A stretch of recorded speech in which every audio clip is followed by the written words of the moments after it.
ڤیزەی لۆتەری ناسراوە بە گرین کارد. گرین کارد چییە؟ حکوومەتی ئەمریکا ساڵانە بەرنامەیەکی هەیە بە ناوی گرین کارد لۆتەری کە یانی سیبێکە ساڵانە 50,000 کەس لە سەرانسەری جیهاندا وەردەگرێت بە پێی ڕێژەی کەمی ئەو پەنابەرانەی کە لە ئەمریکادا هەنواتە کام وڵات کەمترین ڕێژەی دانیشتوانی ئەمریکا پێک بهێنێ هاوڵاتیانی ئەم وڵاتە زۆرترین کەس بۆیان دەردەچێت و زۆرترین شانسی وەرگرتنیان هەیە. ساڵانە نزیکەی 30 میلیۆن کەس ناویان تۆمار دەکەن لە هەموو جیهان و عێراقدا و بە کوردستانیشەوە هەموو کەسێک دەتوانێت ناوی خۆی تۆمار بکات چ بە سەڵ بێ یا خێزاندار. دواتر کاتێک کە ناوی لە نێویان نسیبەکە دەرچوو دەچێتە ئەمریکا و لەوێ گرین کاردی بۆ دەکرێت کە بریتێلی ئیقامەی هەمیشەیی نیشتەجێبوون. بۆ ئەم ساڵیش وەکو هەمیشە ویلایەتە یەکگرتووەکانی ئەمریکا هاوشێوەی ساڵانی تر دەرگای ناوتۆمارکردن دەکاتەوە بۆ ئەو کەسانی کە ئارەزومەندن بە شێوەیەکی یاسایی بستە نێو خاکی ئەمریکا و لەوێ نیشتەجێبن.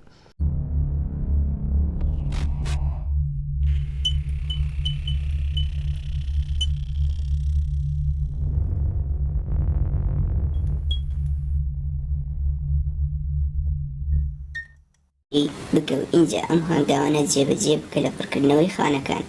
لە خانەی یەکەم ناوی باپیرت دەنووسی هەروەکو کە نووسیمانە. لە خانەی دووەم فێرزنەیەم ناوی خۆت دەنووسی. لە خانەی سێیەم ناوی باوکت دەنووسی. تێبینی تکایە ناوەکان وەک شێوازی پاسپۆرت بنووسن بە کەپیتال بنووسن بۆ ئیسپەی کێشەتان بۆ دروست نەکە. لە خاڵی دووەم ڕەگەز دیاری دەکەی.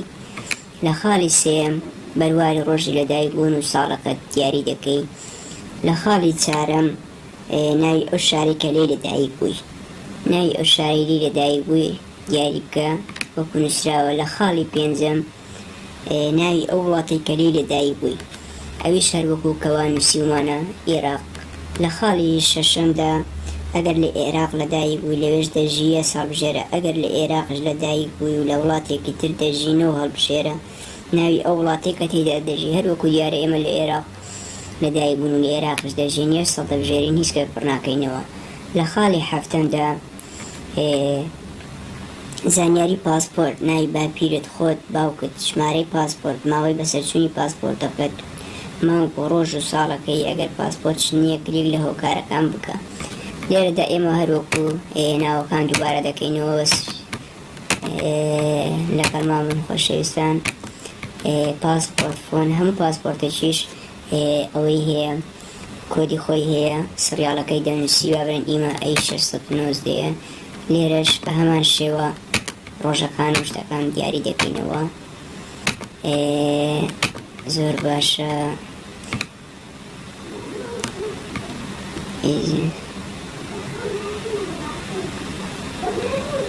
هەروەها ئەوە ساڵەکەشمان نووسی زۆر زۆر باشە.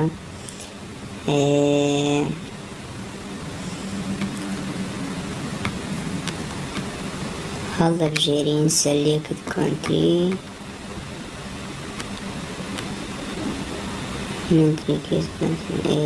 پاسپۆرتمان هەیە کێشەمان نییە.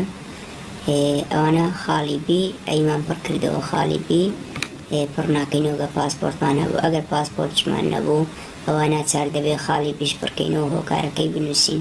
لە خاڵی هەشتەمدا دەبێت وێنەیەک هەڵبژێرین. تێبینی تەنها وێنەکە دەبێت قیاسی کە وەکو دانرا بە شێوازی ستانداردی ئەویش 600 بە 600 یاخود 700 بە 700 یاخود 1200 بە 1200 بێت و باگراوندی سپی بێت و قەبارەکەشی 245 کیلۆبایت کەمتر بێت.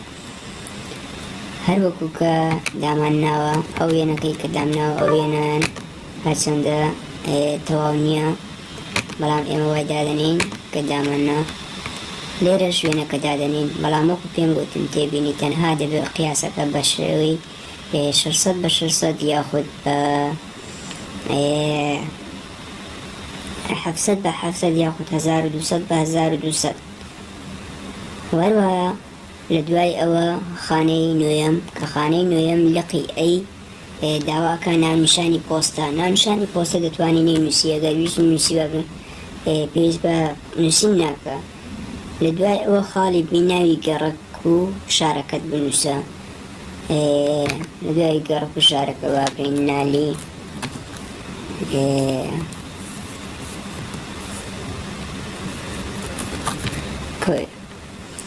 لە خاڵی سی ژمارە ئەفڵەن بورن ژمارەی خانوو کۆڵان بنووسە دەتوانی نەشنووسێگەر نابیش نووسی ژمارەی خانوو کۆڵان 256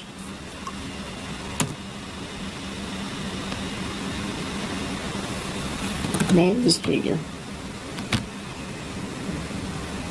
لە دوای ئەوە خاڵیدی ناوی شارەکەتی دەوێت ناوی شارەکەت کۆیە لە خاڵی ئی ناوچە هەرێمی ویلایەت وڵات بابێن کۆیە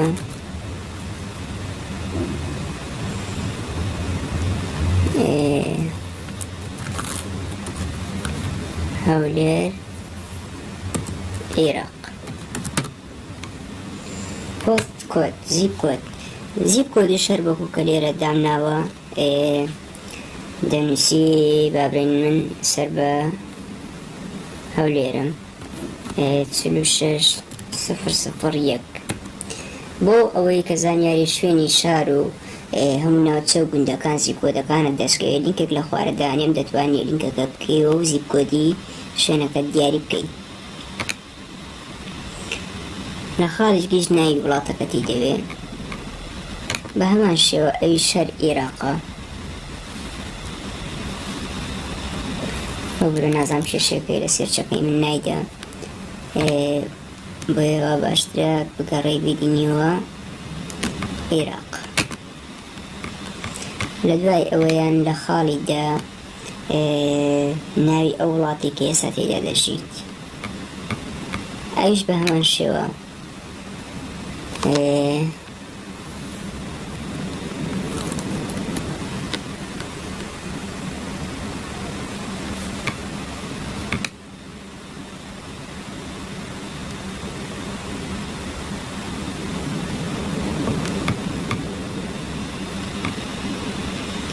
بە هەمان شێوە ئەویش عێراق هەڵدەبژێری لە دوای ئەوە ژمارە مۆبایلی دێ ژمارە مۆبایلت کە ئاگادار بن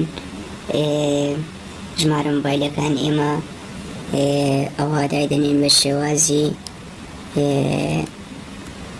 6+964 بۆ نمونە ئیمن ئاسیایە 772 979 40 ئەوە ژمارە مۆبایلەکەمە یعنی پیسی کۆدی پێژی 964 دەنووسین هەروەها دین بۆ خاڵی 12 لە خاڵی 12 داوای ئیمێلێک دەکا و ئیمێلە دەنووسین کە دەمانەوێ سەفاکۆیی gmail.com تکایە ئاگادار بن ئەو جیمەلەی کە بەکاری دێنن ئەبێ جیمەلەکە بەردەست بێت و خۆت بێت چکۆ لەبەرەوەی کسی کۆد داوای کۆد دەکا کە ئەو کۆدە بابرن دێنووسی ئەو کۆدە کە لێرە نووسیت نامەیەکی ئۆتۆماتیکی بۆ جیمەلەکەت دێت و کۆدەکەی دەنووسی جا شەش ژمارەیە ئەو ژمارە لێرە دادەنێ وەسپێنێش پێویستت پێی دەبێ ئەگەر ئینشەڵڵا لەسەر خێران ناوت گەڕایەوە لە حاڵەتی 13دا ئەویش زانیاری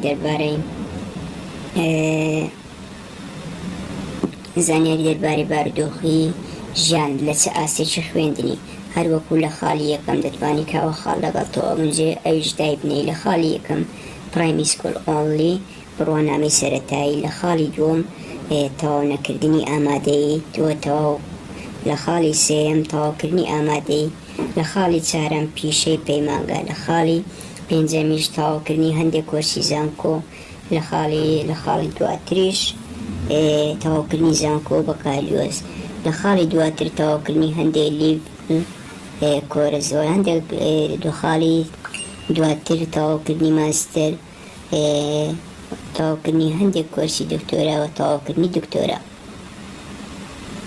هەروەکو خاڵی سێزدەکە چمان بەبێنەوە دەتوانین تەواوکردنی ئامادەی بابرین ئەوانەی کە شادەی شەشیان هەیە هی کەسیوەڵنەوەی درێژی خاڵی دووەم هەڵبژێرین لە دوای ئەوەیان هەروەکو دیاریمان کردووە